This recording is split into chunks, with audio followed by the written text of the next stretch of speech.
Hey kids! Welcome to another Sunday school lesson.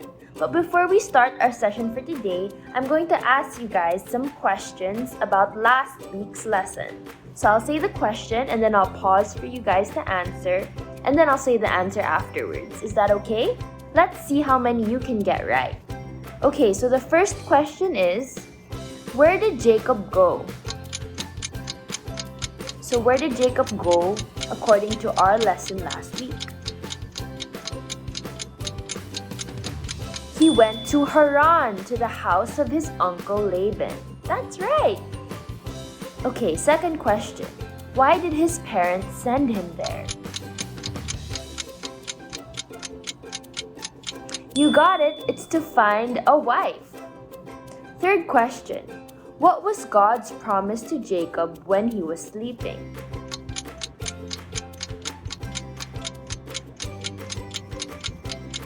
Yes, God's promise to Jacob was that God would be with him and will watch over him wherever he goes. What name did Jacob give to the place where he fell asleep? That's right, it's called Bethel. Lastly, what did Jacob promise God? Jacob promised God that he would walk without fear, knowing that God was with him. God had become his friend and Jacob was no longer alone. Great job, kids! Now let's continue our Bible story about Jacob today.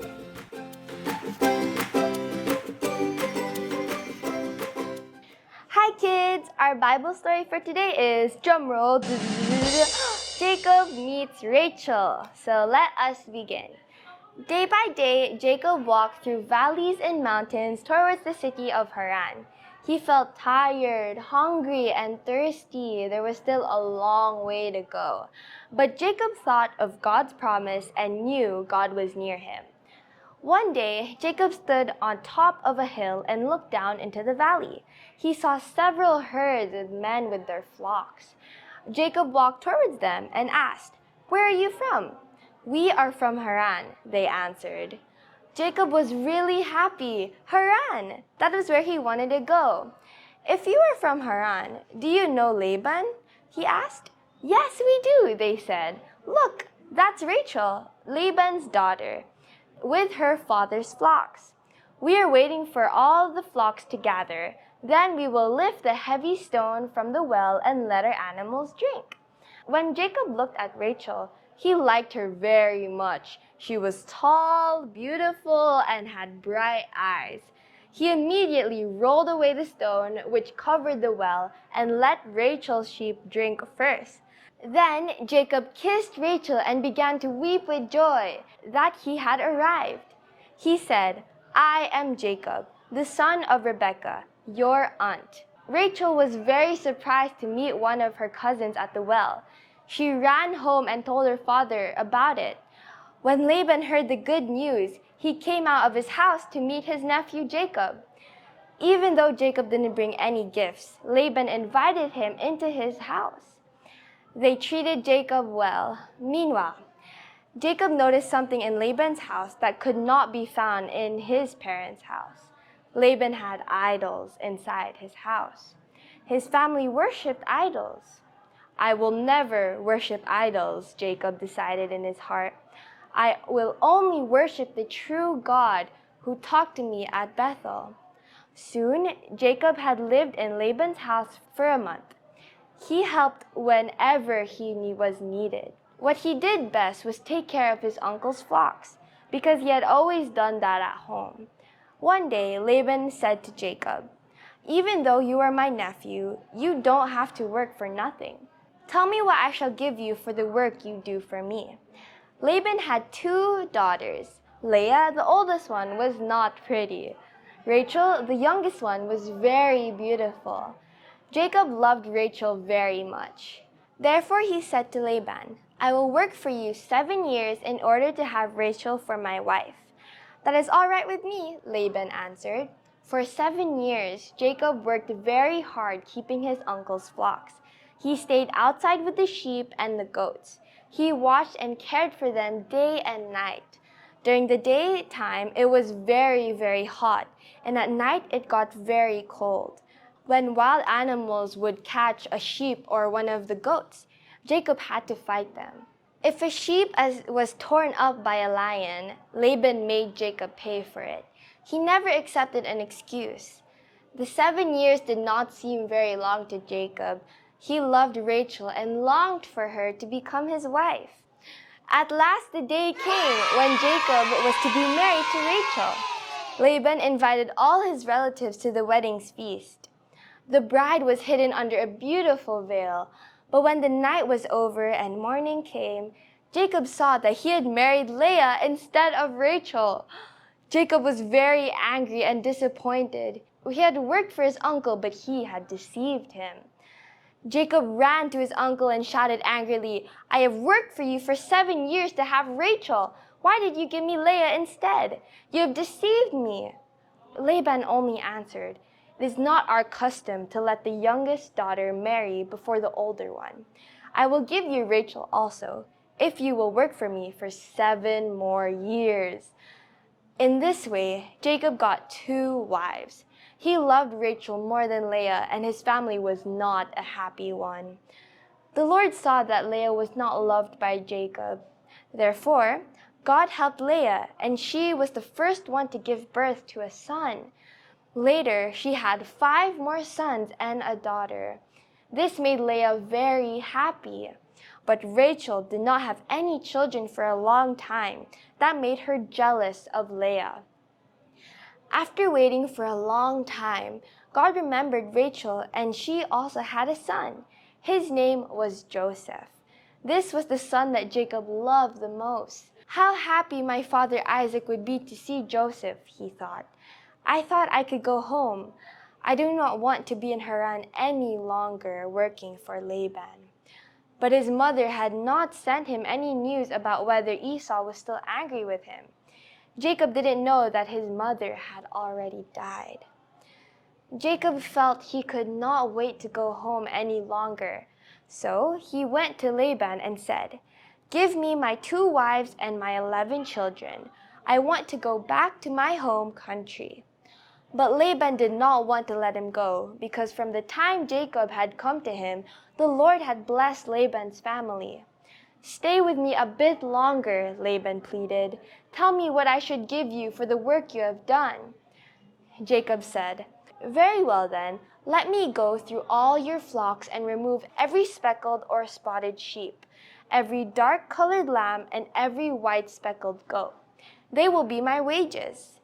All newborn lambs that are speckled or dark-colored will belong to me. In this way, our flocks will be pulled apart by their color." Laban agreed to Jacob's request. In the coming years, God blessed Jacob. There were a great number of dark lambs and white, speckled, and spotted goats. So Jacob had a bigger flock than Laban. He had come with empty hands, but God had blessed him bountifully. God had also given him 11 healthy sons and a beautiful daughter, whose name was Dinah. And that is the end of our Bible lesson for today. See you next week, kids!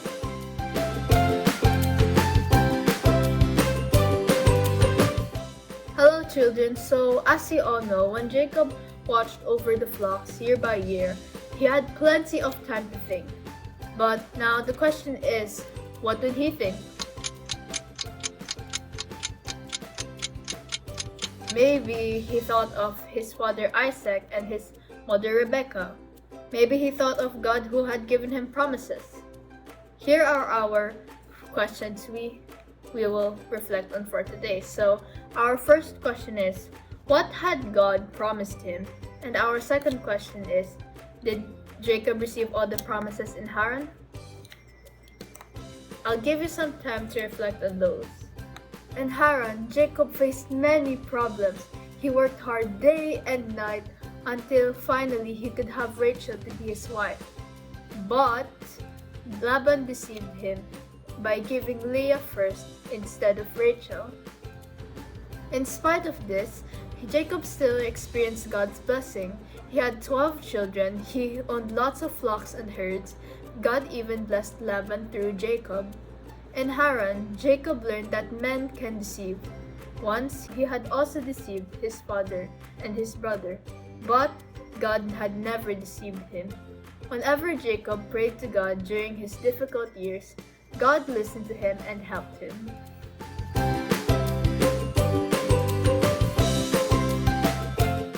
Genesis 28, verse 15. I am with you and will watch over you wherever you go, and I will bring you back to this land. Again, Genesis 28, verse 15. I am with you and will watch over you wherever you go. I will bring you back to this land.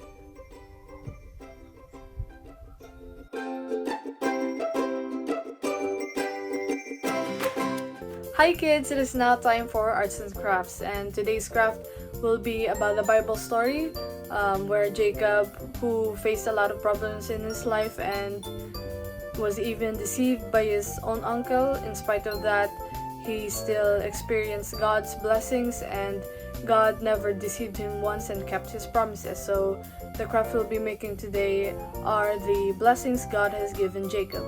Let's get started. For the materials, you will need a piece of paper, a pencil, an eraser, coloring materials, scissors, and tape. Okay, first grab your paper and fold it in half lengthwise. Then grab your scissors and cut it. After cutting, fold your paper again about 1/3 of the size. Then grab your pencil and start sketching a present. So this represents the gifts God has given Jacob.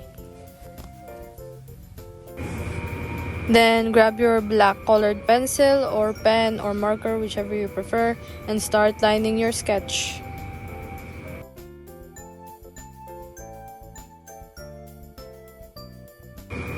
Once you're done lining, grab your coloring materials and color the present in whichever color you like.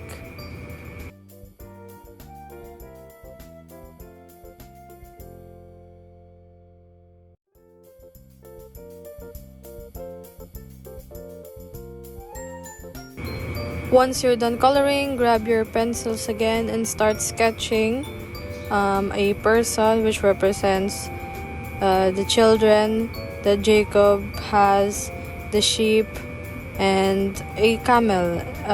These drawings represent the material blessings God gave Jacob. Once you're done sketching, grab your marker, pen, or black colored pencil and start lining. And after that, you can start coloring.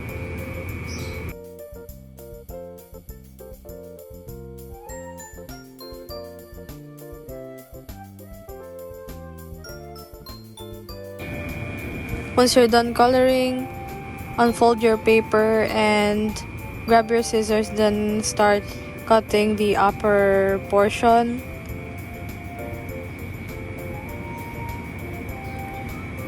Then grab your tape and tape the sides of the present so it wouldn't open up.